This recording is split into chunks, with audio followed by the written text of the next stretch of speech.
Okey, kita nak persilakan sebenarnya. Ini kita nak tahu berkenaan dengan personality, warna, New Year, New Me. Jadi kita persilakan seorang perunding imej dan juga warna profesional CPICC UK. Namanya adalah Amy Idura Cik Hashim. Selamat tahun baru. Waalaikumsalam. Happy New Year.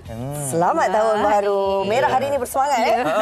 Itu. Apa ini sebenarnya? sebahagian daripada saya punya branding sebenarnya merah ni. Itu nak tanya tu, apa signifikannya warna merah dengan nak keluar pada pagi ni daripada ya Puan ke? Amy? Sebenarnya saya punya branding personal dan juga corporate branding memang lebih kepada merah. Okey.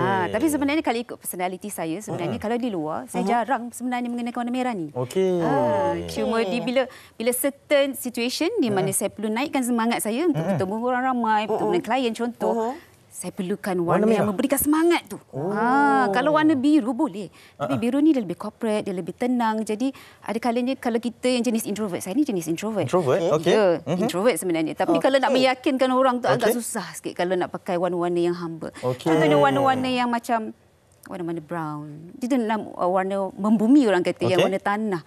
Jadi agak sukar untuk kita nak menaikkan semangat. Apa lagi nak membantu orang. Faham. Jadi dengan warna ni menaikkan. Betul. Ada peranannya yang tersendiri. Okey, kita nak berbalik kepada New Year, New Me ni. Fokus kita terhadap personality diri. Perkara ataupun fokus utama yang perlu diberikan apabila kita nak jadikan tahun baru ini sebagai permulaan baru, orang baru. Wow. Okey, sebenarnya saya suka sangat bila dapat topik ni. New Year, New Me. Okay, sebab kadang-kadang orang macam confuse apa yang akan berlaku in the future. Untuk tahun ni lah especially kan. Mungkin ada yang baru nak move to another job atau baru nak mulakan perniagaan. Macam mana dia nak mulakan hidup baru, ya tak? Langkah baru. So, dari segi personality, macam saya ni, sebab saya memerlukan perunding image dan warna profesional dan juga personal branding strategist. Dan saya sebenarnya lebih suka kalau seseorang tu kalau dia nak mulakan, dia kena tahu formula 3C ni. 3C. Clarity. Maaf, English ya. Clarity, confidence dan juga consistent. Okey. C yang pertama. C yang pertama, clarity. Clarity tu kita kena identify ataupun kenal pasti siapa kita hari ini.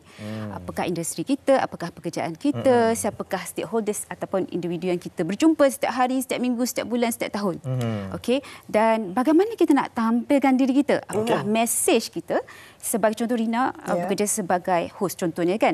Jadi apakah message ataupun Hanif, your message sebagai seorang host mewakili TV3. Faham. Jadi takkanlah you're here mestilah you nak ada pengetahuan. Tak? Takkan you berada di sini tak ada pengetahuan. Tak kosong boleh. Tak boleh kan. Bila orang tanya macam alamak nak jawab apa ya. So sebab tu moving forward bukan saja kita kena clarity, maksudnya kejelasan siapa diri kita, tapi kena kenal pasti apakah nilai-nilai yang kita bawa. Maksudnya menjadi seorang host, saya perlu berpengetahuan, saya perlu nampak profesional, nampak kredibel. Kan, begitulah. Okey, itu tentang clarity. Baik, bagaimana pula dengan 2C lagi? Apa 2C lagi? Yang lain tu, confident dan juga consistent. Now, saya sebenarnya mengeluarkan, orang kata ini adalah Geminology. Konsep Geminology yang saya keluarkan, ini adalah hak cipta Top Tentu Stylista. Di mana konsep ini sebenarnya ibaratkan kita ni sebutir permata. Okey, baik. Sebutir permata. Permata berharga. Ya, betul-betul. Berharga. Tapi kita sebenarnya ada kala kita tak tahu yang kita ni sebutir permata yang berharga. Wow. Jadi ibaratkan kita sebutir permata yang dikeluarkan, dan kita perlu digilap, dibentuk, mengikut apa yang kita nak. Tapi of course kita perlu tahu apakah visi misi kita dalam kehidupan. Kita nak pergi ke mana? Mana yang kita nak tuju? Kan? Contohnya kalau visi kita adalah menjadi world class leader contoh. Tapi diri kita sendiri pun belum jadi world class lagi. Contoh, nak jadi the most the best host for TV3 contoh. How can you be the best? Kan? So you mesti ada apakah visi you untuk menjadi host yang terbaik. Faham. Kita sendiri yang kena tahulah berkaitan dengan kekuatan diri kita sendiri. Okey, saya sebenarnya tertarik dengan Kuasa Warna. Ini ada satu buku yang dikeluarkan oleh Amy sendiri berkaitan dengan kelebihan-kelebihan warna dan personality kita. Saya percaya macam mana sebenarnya kalau kita nak tahu warna ini sebenarnya sesuai dengan kita, ataupun kalau saya suka biru tapi sebenarnya saya ini bukan yang mewakili personality warna biru. Okey, berbalik kepada apakah nilai yang kita bawa tadi. Contoh macam Hanif untuk sebagai seorang host mewakili TV3, apakah nilai-nilai yang Hanif nak bawa? Contoh, you want to be seen as someone credible. Contoh, you nak nampak sebagai seorang yang pergi berpengetahuan. Contoh, kalau credible, berpengetahuan, apakah warna yang sesuai untuk menaikkan lagi, untuk align dengan apa yang you bawa. Kita macam Rina. Rina macam mana? Rina rasa macam mana? Apakah nilai yang Rina nak bawa sebagai seorang individu ataupun sebagai seorang host di TV3? Penting tu. Biasa kita tanya soalan. Itulah tu. Tiba-tiba nervous. Saya rasa mana-mana penyampai ataupun pengacara pun pastinya dia ingin berkongsi pengetahuan dan menjadi perantara antara satu ilmu itu untuk disampaikan pada penonton, memberi manfaat kepada yang menonton. Okay, so maksudnya you punya nilai yang nak bawa adalah seorang yang knowledgeable, berpengetahuan, kredibel contoh, apa lagi? Perantara lah. Kan? So bagaimana, apakah warna yang menunjukkan you adalah seorang kredibel, profesional? Bayangkan kalau you pakai warna orange, sesuai tak, nampak kredibel tak? Panas. Exactly. Terlampau menyelah. Terlampau menyelah. Macam too dramatic. Tak nampak kredibel. Biru ni Rina, biru. Okey, so, baik. Itu adalah sebahagian daripada psikologi warna. Di mana psikologi warna ni dia sebenarnya dia menggambarkan emosi. Macam contoh saya kan, merah. Kenapa merah? Merah ni sebenarnya menggambarkan satu situasi di mana dia memberi kita gambaran danger ataupun mungkin untuk mereka yang berpakai warna merah sesuatu yang mungkin menarik perhatian. Betul tak? Juga boleh memberi kekuatan kepada orang lain. The reason why saya pakai merah sebab saya memang seorang yang introvert. Pada mulanya saya berkecimpung dalam industri ini, saya bermula dengan warna biru. Nah, ini pengalaman sendiri. Jadi, bila pakai biru, ramai klien saya, dia lebih anggap saya sebagai konsultan yang lebih kepada corporate. Jadi, saya yang tenang. Yes. Jadi, macam mana saya nak ubah sikit persepsi mereka supaya mereka boleh menerima saya dalam keadaan apapun. Sebab tu, bila saya approach orang, saya tengok siapa yang akan saya jumpa. Maksudnya, pemilihan warna itu juga perlu berubah mengikut situasi keadaan? Siapa yang kita nak jumpa, event, contoh. Faham. Baik. Kalau wanita yang selalu memakai warna pastel, apa yang dia nak sampaikan sebenarnya? Ada ketenangan dan kelembutan dan orang mudah untuk mendekatinya. Yes, dia maksudnya dia seorang yang approachable, mudah didekati. Kewanitaan. Dia tanya, saya cuba. Dan cantiklah, warna pastel ni cantiklah. Kan, dapat tenang saja kan. Tapi kalau you nak tunjuk seorang individu yang tegas, warna pastel bukan pilihan. Bukan pilihannya. Saya baru tahu lah warna pun mainkan peranan dalam impression orang terhadap diri kita juga. Psikologi warna. Sebab dia menggambarkan emosi, menyampaikan mesej, dia beri impak kepada psikologi kita. Apa yang kita fikir, apa kita rasa, kita bertindak dan kelakuan kita. Baik, bila kita sentuh tentang tahun baharu dan azam baharu ini kan, pastinya kita nak menjayakan sesuatu tu kita perlu ada matlamat dan kadang-kadang kita letakkan falsafah dalam hidup kita. Contohnya, fake it till you make it. Tetapi dalam situasi kita nak merealisasikan azam itu, adakah ia dilihat sebagai satu falsafah ataupun ungkapan yang relevan?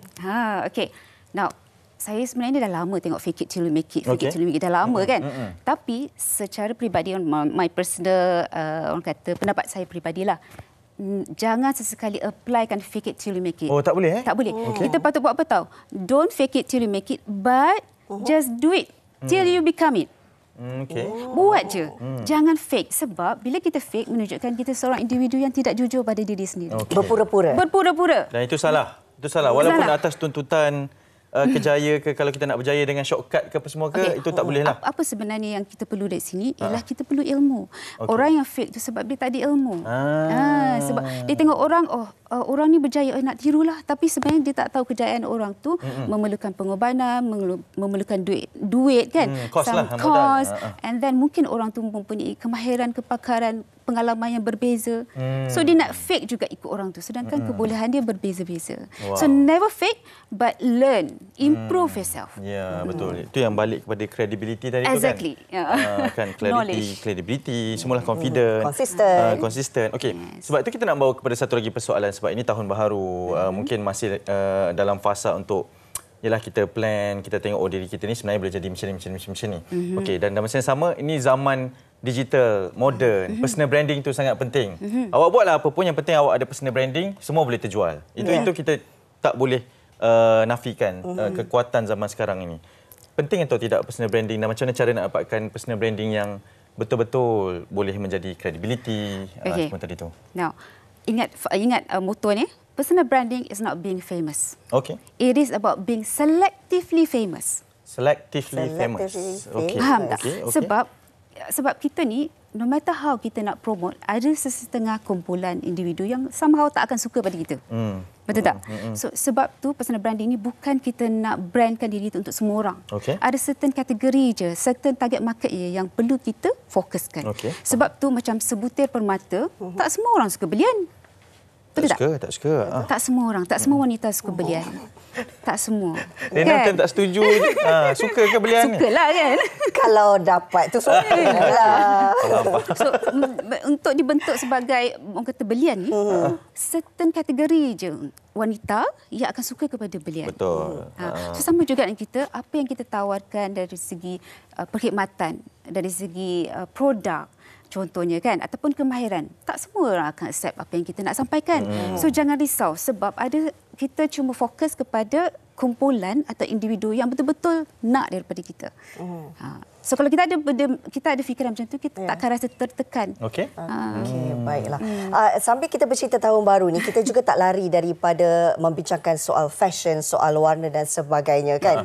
Kalau Hanif dia suka biru, saya cakap saya suka putih. Suci katanya.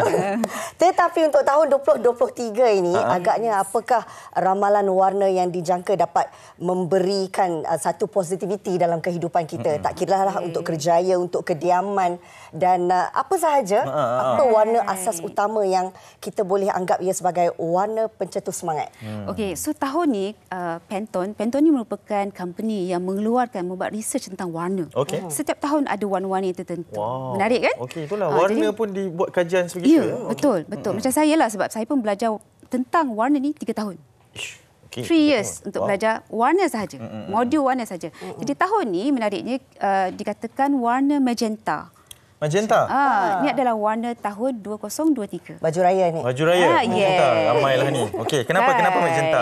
Kenapa? So, dia memang macam ia adalah pilihan company itu sendiri.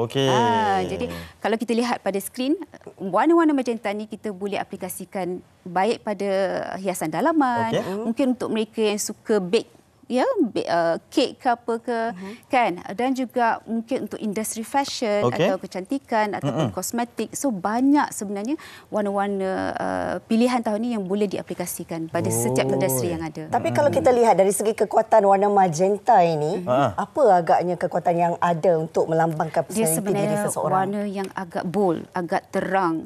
Dia menggambarkan personaliti yang agak dramatik sebenarnya. Jadi bagi wanita atau lelaki yang agak klasik, mungkin warna ni mereka tak dapat terima. Sebab it's just too much untuk mereka. Kan? Itulah sebab saya tengok pun semua warna sama aje. Jadi kisah jadi lain. Terima kasih banyak Puan Amelia kerana banyak. Betul, sudi berkongsi dengan kami kekuatan warna, sebab mungkin kadang-kadang ada yang hanya pandang mudah saja kan, dengan warna pemakaian dan sebagainya. Tetapi dengan adanya pengetahuan sebegini, penerangan sebegini, kita pun tahulah warna magenta sebegini rupanya. Baru tahu ya. Aplikasikanlah untuk tahun baru ni. Baju raya tahun ni. Baju raya tahun ni. Kita dah jumpa baju raya yang kita nak. Terima kasih sekali lagi Puan Amelia. Kita nak berehat seketika.